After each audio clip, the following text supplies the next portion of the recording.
Welcome back to M Hood Fishing. We are on a place called the Melrose Estate. It's in Natchez. It is the Natchez Historical Park. There's two of them. This is the Melrose Estate one. Now, there's an antebellum here, and we're gonna walk around it for a second, and then there is what they're calling an African-American barber house that we have to walk by. You might be wondering, why are you there? Well, you could imagine there is a reason for me to be here, and yes, there is a pond. I'll tell you more about that soon. There's the visitor center. Here we go.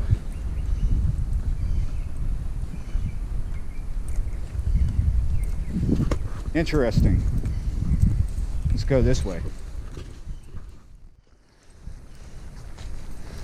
Ooh.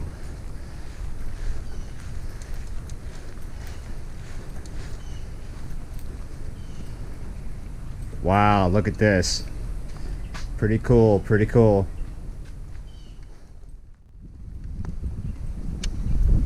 There's a couple of houses here. Maybe that's what they're calling the barber house.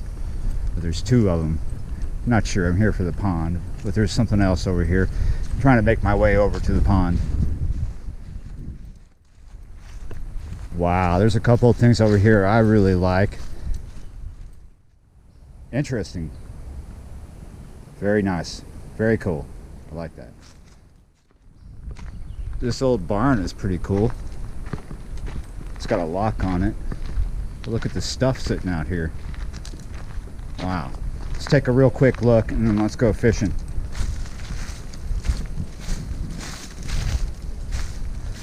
Tons of old tractor stuff laying right here. That is awesome.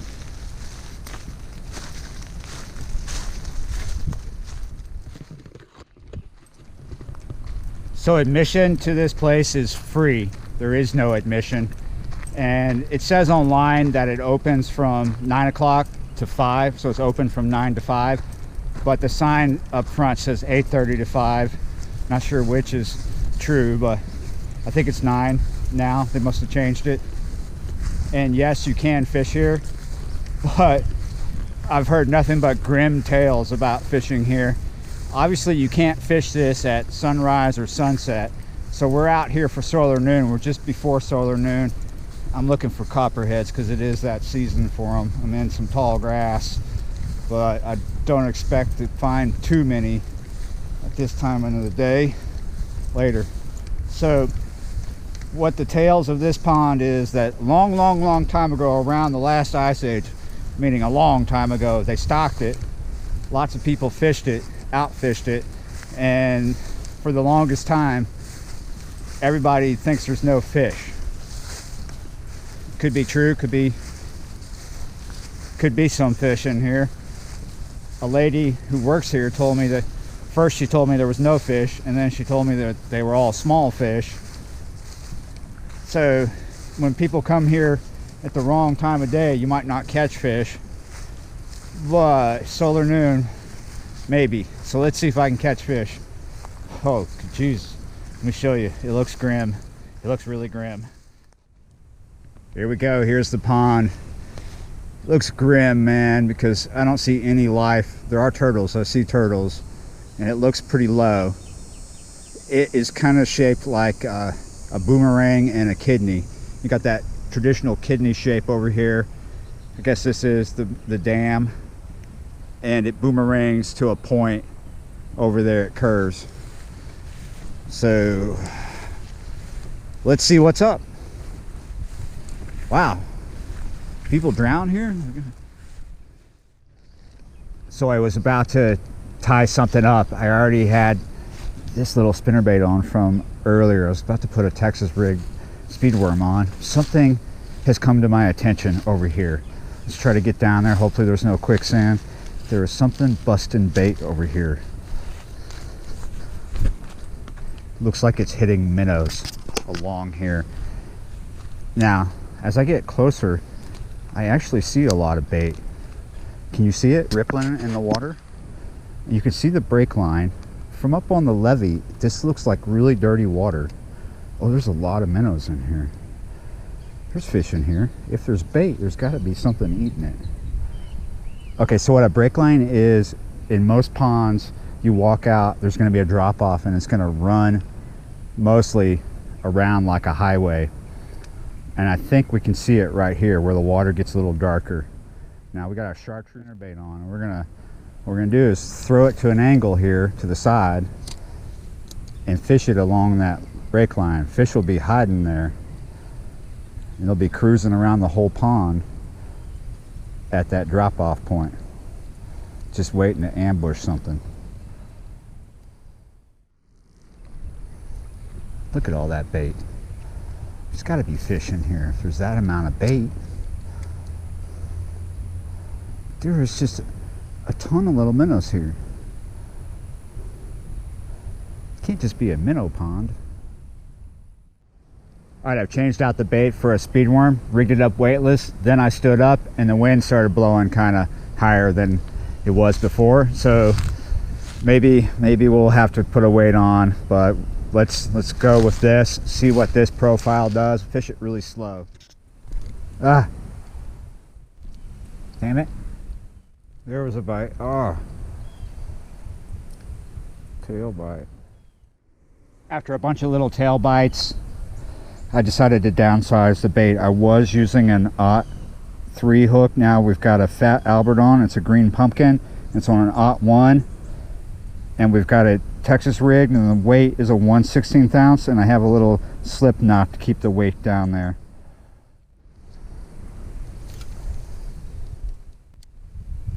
Ah, bite. There you go. That was a bunch of me going, ah! Lots and lots of tail bites. I just came from as far back as I could get through those trees till it just got too hard packed, too impassable. So I'm 100% sure that there is minnows here. That's the bait. I'm 100% sure there's bluegill, water moccasins, and turtles. Now, are there bass in this old pond? Let's get the gear back on the back, walk around, and we'll see.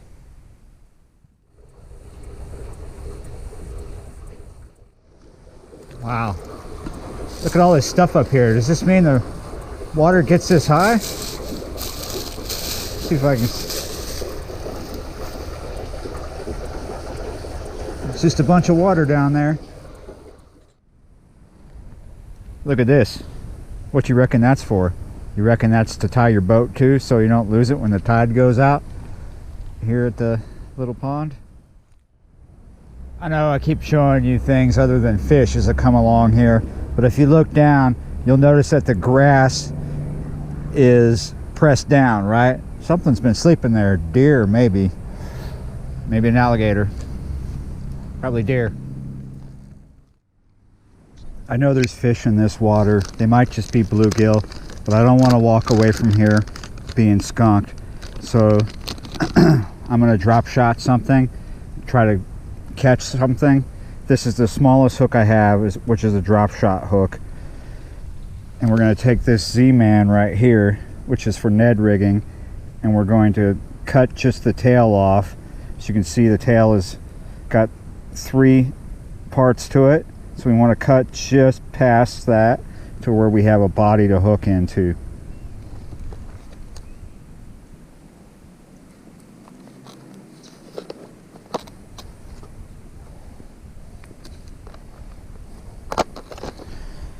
Here we go. That's what I'm doing.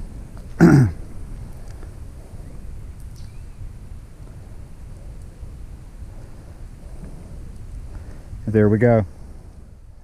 Hopefully we can get something like that. The strongest bites are around that tree out there, about 10 feet on either side. And I think this is a deep spot here. I'm getting bites that are running with it. So this is going to be like drop shotting a crappie tube. And then I chose the darker bait because darker baits are getting hits here. Water's dirty. Here, we got a fish finally. Yes. Oh no.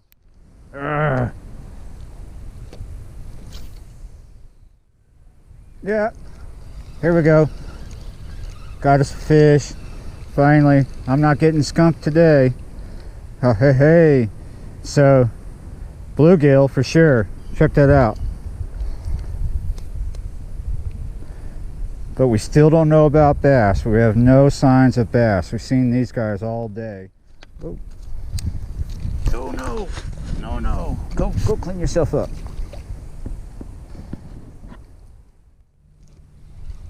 Here we go.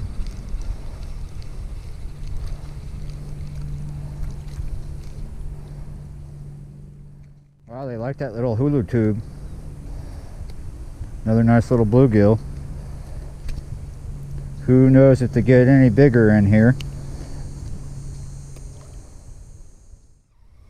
Here's a fish. Stay on. They've been coming off this drop shot hook. Nice. Well, I think I've about proved my point. How about one more? Pretty small.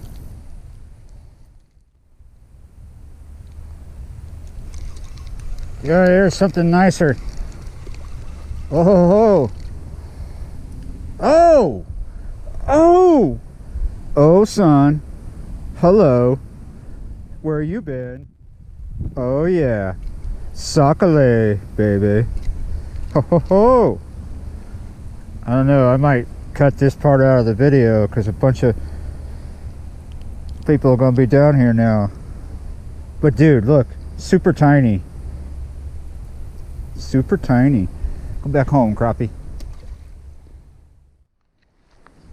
It is getting after 4. It is 5 minutes after 4. Let's show you what I cut up. These are called hula sticks, molting craw. So I got to put everything back together here and get out of here because they're about to shut the gate in an hour. So let's go up top. You reckon that pond is an antebellum? Because that's an antebellum right there that we're looking at. Before I get out of here, I want to give a quick shout out to Clifton Nichols. You surprised me today. Thanks, man. It really means a lot. I really appreciate that. Definitely made me happy. It's a surprise. It was a big surprise. So thank you, Clifton. To those people who told me there was no fish in that pond, you're wrong. You're definitely wrong. There's fish in there. Now, bass, that is totally undetermined. Nothing to tell me that there's bass in there. Plenty of bait, plenty of bluegill, and crappie, sakale.